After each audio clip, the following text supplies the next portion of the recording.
Mesdames et messieurs, bonsoir. Allez partout dans le monde entier proclamer la parole de Dieu à toutes les nations. Selon les chrétiens, c'est par cette phrase que Jésus-Christ a envoyé ses apôtres en mission. En répondant à cet appel, les prêtres catholiques allemands arrivent au Togo en août 1892 pour annoncer la parole de Dieu. Ils avaient en tête de former les jeunes Togolais à devenir des prêtres, mais ils n'ont pas eu assez du temps.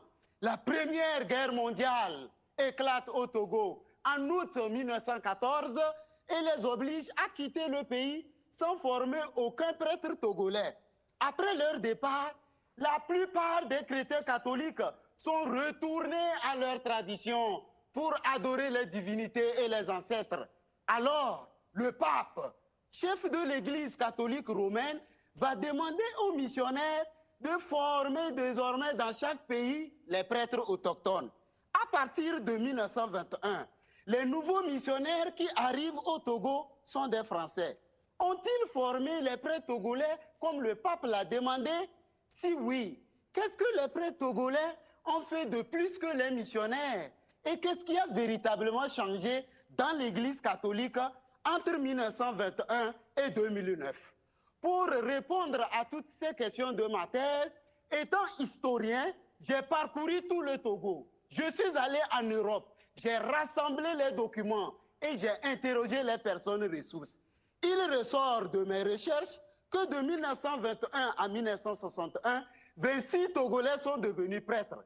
Ils ont formé leurs propres frères, si bien que leur nombre est allé à 505 prêtres en 2009. Ils ont pris la direction de l'Église catholique et ont créé plus de 250 nouvelles paroisses, 1600 églises, 4 nouveaux diocèses avec plus de 1 500 000 chrétiens catholiques. Ils ont traduit la parole de Dieu dans les langues locales. Ils ont accepté que les Togolais jouent leur tam-tam dans l'église, qu'ils chantent et qu'ils dansent à la manière africaine, ce que les missionnaires avaient longtemps rejeté. Ils ont introduit dans l'église catholique, c'est un rite initiatique traditionnel pour permettre aux chrétiens catholiques togolais de vivre pleinement leur foi dans leur propre culture. Ils vont en Europe pour annoncer la parole de Dieu. Ils sont également sollicités dans la société togolaise pour résoudre certains problèmes sociaux et politiques.